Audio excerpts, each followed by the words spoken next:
The first time anyone noticed Rob Sullivan was when he parked his old, battered pickup truck in the employee lot at Meridian Steelworks.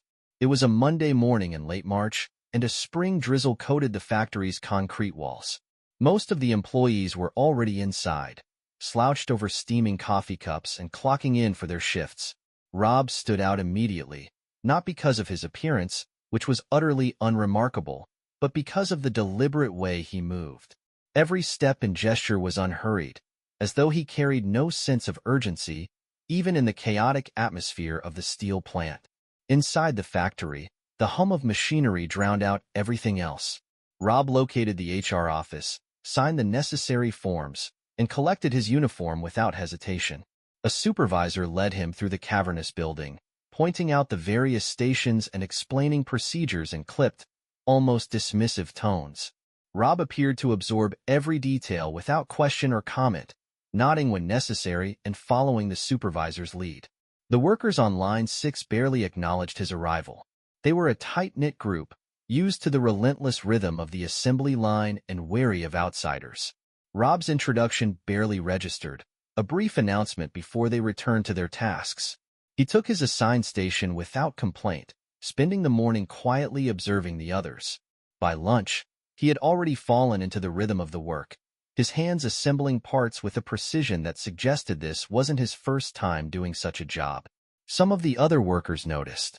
The unofficial leader of the line, a burly man named Mike Torres, glanced his way a few times, seemingly impressed by how quickly Rob adapted. Others exchanged looks but said nothing, unsure of what to make of the newcomer. During lunch, Rob sat alone at the far end of the break room, methodically unwrapping a sandwich from wax paper. He ate slowly, an apple and a thermos of coffee beside him on the table. The simplicity of his meal caught a few glances. While most of the workers ate fast food or microwave leftovers, Rob's lunch seemed almost out of place, as though it belonged to a man from another era. A few seats down, Mike observed Rob with quiet curiosity.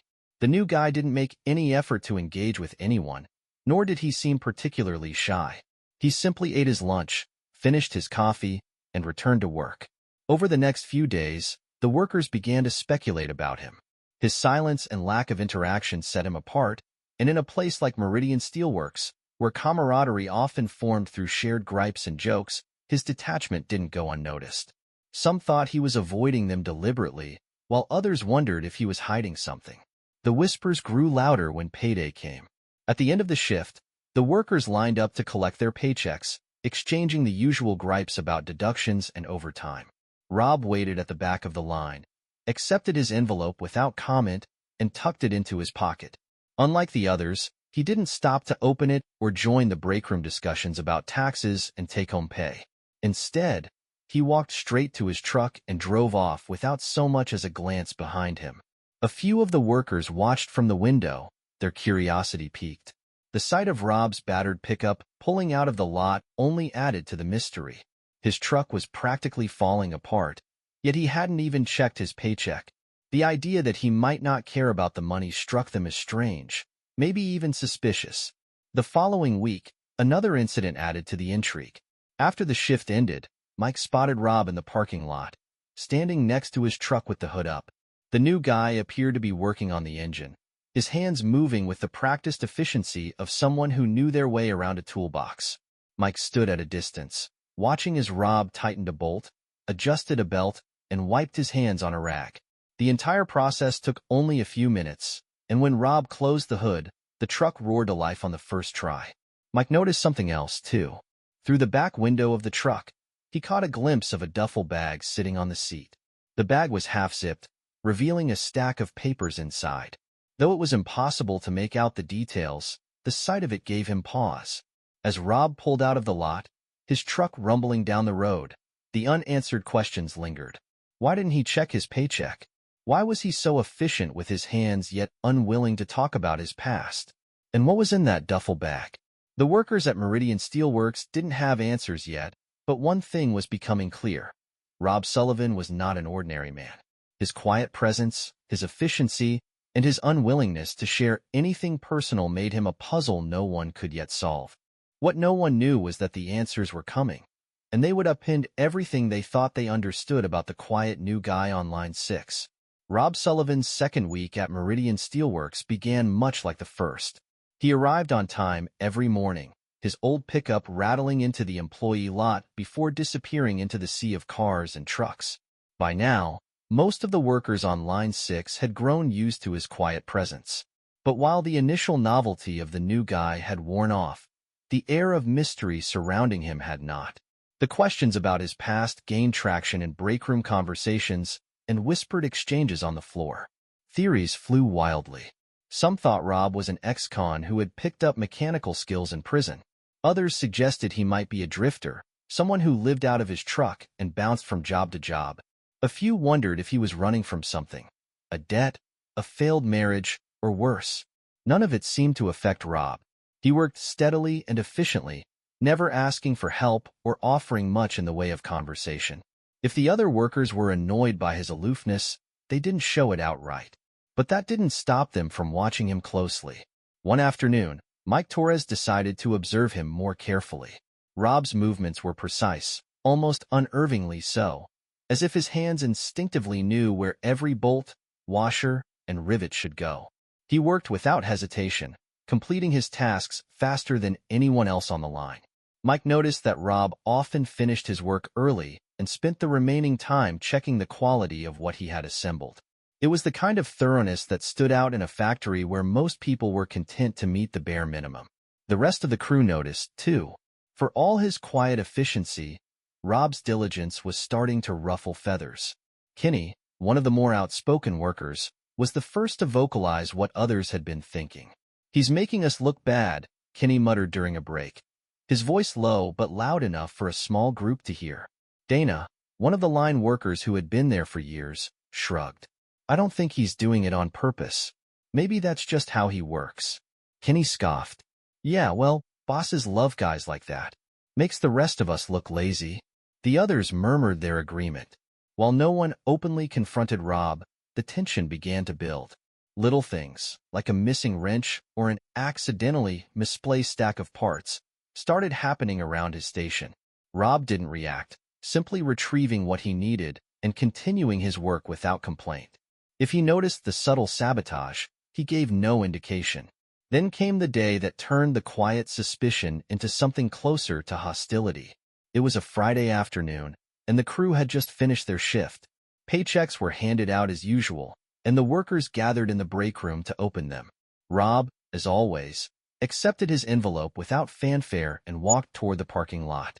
But this time, something unusual happened. A sharp-eyed worker named Luis spotted a folded slip of paper fall from Rob's envelope as he tucked it into his pocket.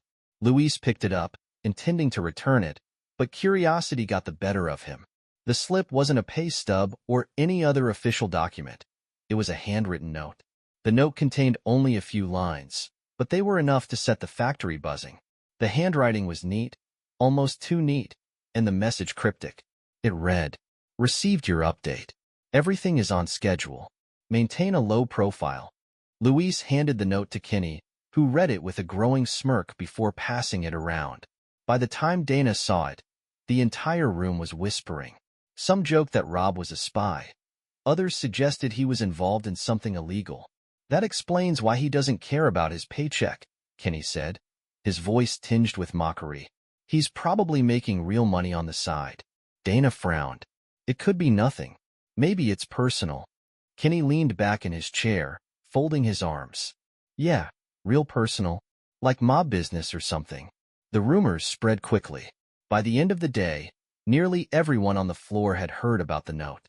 Rob, oblivious to the stir he had caused, continued working as if nothing had happened. If he noticed the sidelong glances or the hushed conversations, he gave no indication. Mike Torres, however, wasn't satisfied with speculation. Over the weekend, he found himself thinking more and more about Rob. Something about the man didn't add up, not just his skill and efficiency, but the way he carried himself. There was a deliberateness to Rob's actions, a quiet confidence that suggested he had seen and done more than he let on. On Monday morning, Mike arrived at the factory early and parked near Rob's truck. He waited, sipping his coffee, until the battered pickup pulled into the lot. Rob got out as usual, his lunchbox in hand, and walked toward the entrance. This time, Mike approached him. He didn't ask questions. Instead, he observed. Rob's clothing was plain but practical, his boots well-worn but meticulously cared for. There was nothing about him that screamed trouble, but there was also nothing that suggested he belonged in a place like Meridian Steelworks. Later that day, Mike noticed something else. Rob's routine was perfect. Too perfect.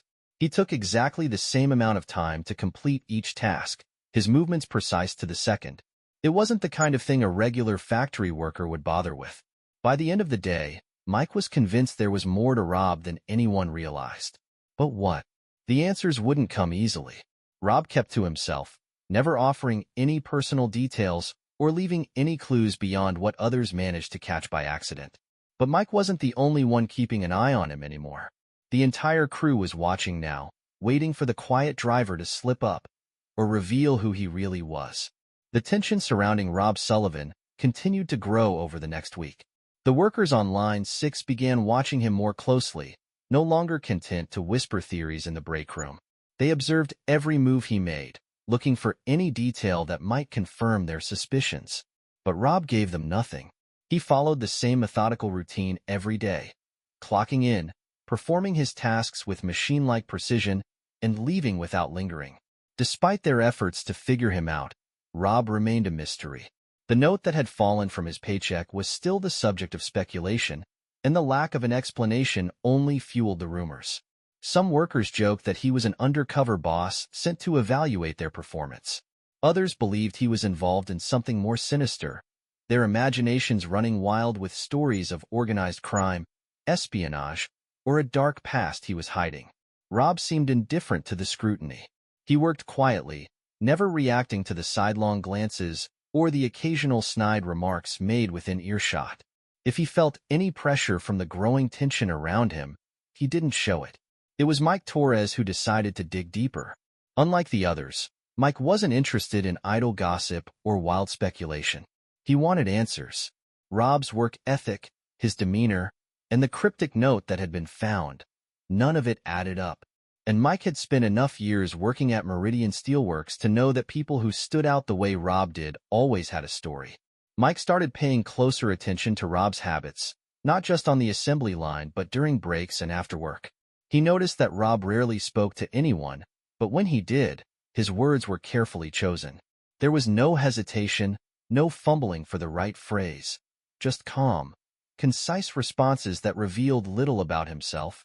One evening, after the shift ended, Mike lingered in the parking lot, watching as Rob approached his truck. The battered pickup looked as though it had seen better days, yet it always started on the first try. Mike had seen Rob working on it a few times, and it was clear he knew his way around an engine. As Rob climbed into the truck and pulled away, Mike decided to follow him. He kept a safe distance, his own car blending into the flow of traffic as Rob navigated the streets with the same calm deliberation he showed at work. Rob didn't drive far. He pulled into the lot of a small, nondescript motel on the edge of town, its neon sign flickering in the dusk. Mike parked across the street, watching as Rob got out of the truck and carried a duffel bag into one of the rooms. The motel was the kind of place that catered to truckers and drifters, clean enough to avoid attracting the wrong kind of attention, but cheap enough to appeal to those just passing through. Mike waited until Rob disappeared into the room, then got out of his car and crossed the street. He approached the motel office, a cramped space lit by a single buzzing fluorescent light. The clerk, a middle-aged woman with tired eyes, barely looked up as Mike entered.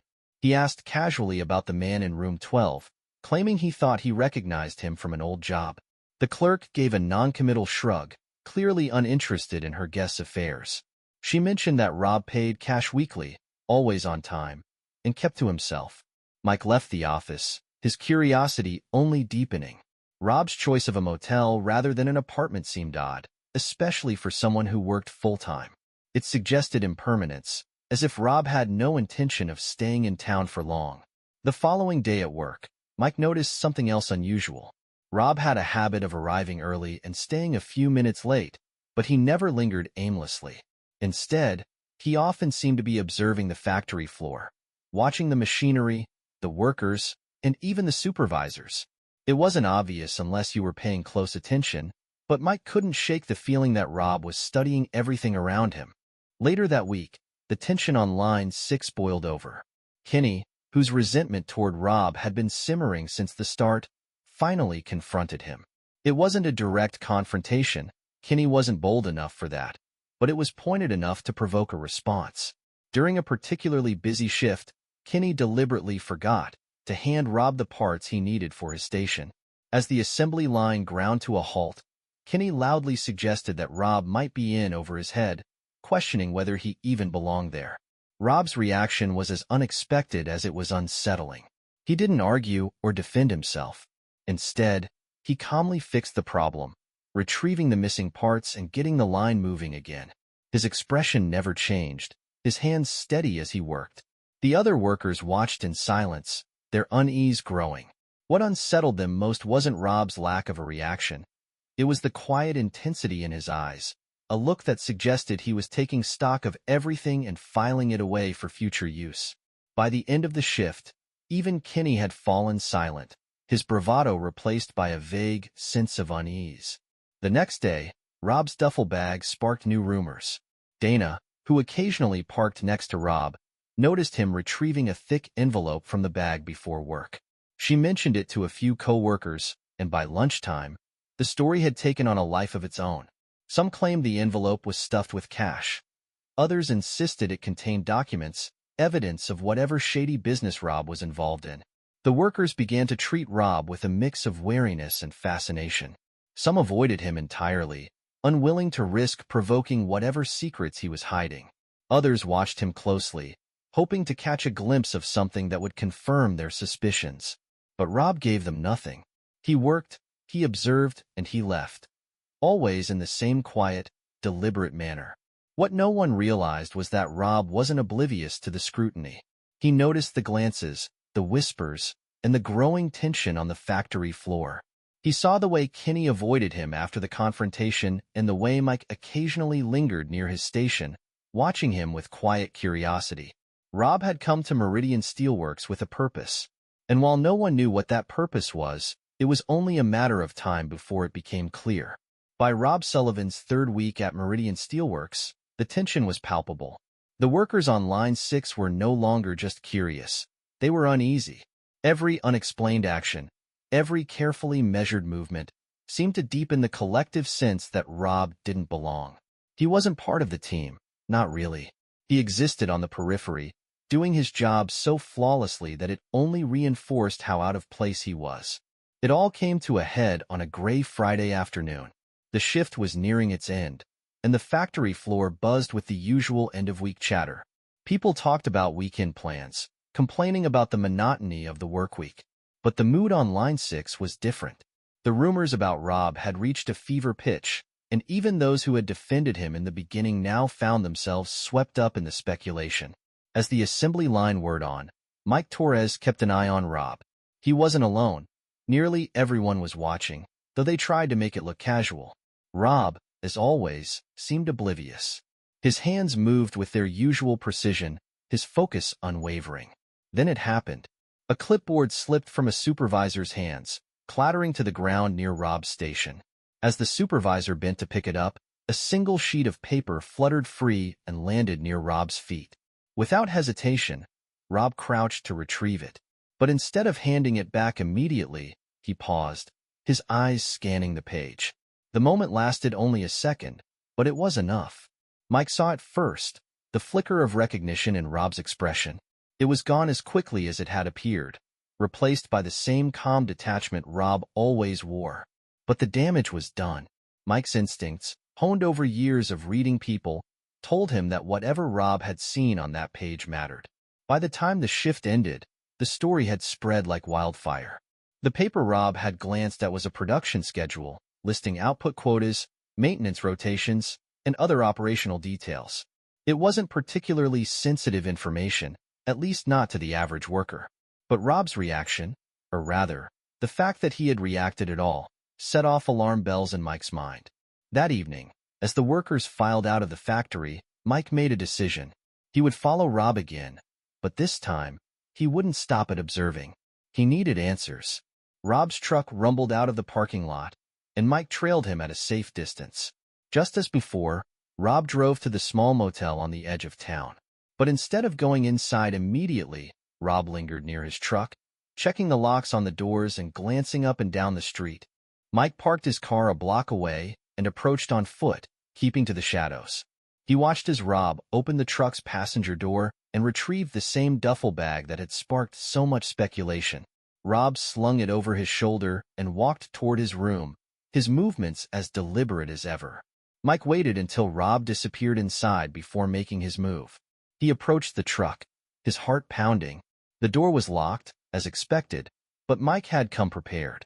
Producing a thin strip of metal from his pocket, a trick he'd learned during his wilder years, he jimmied the lock and opened the door.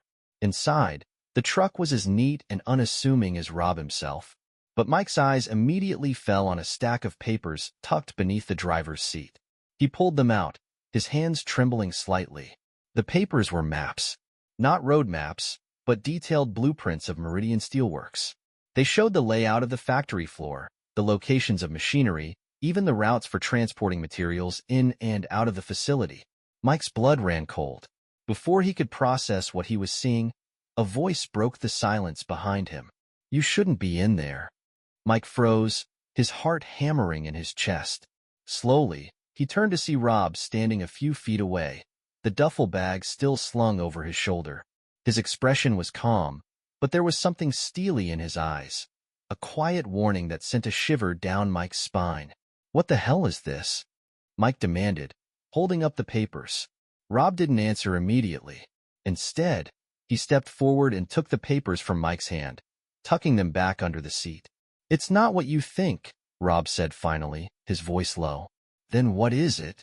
Mike pressed, his frustration boiling over. "Blueprints? A duffel bag full of God knows. Notes about staying low? What are you doing here, Rob?" For a moment, it seemed as though Rob might not answer. But then he sighed, as if resigning himself to the inevitable. "I used to work in places like this," he said, his tone measured. "Steel plants, factories, warehouses.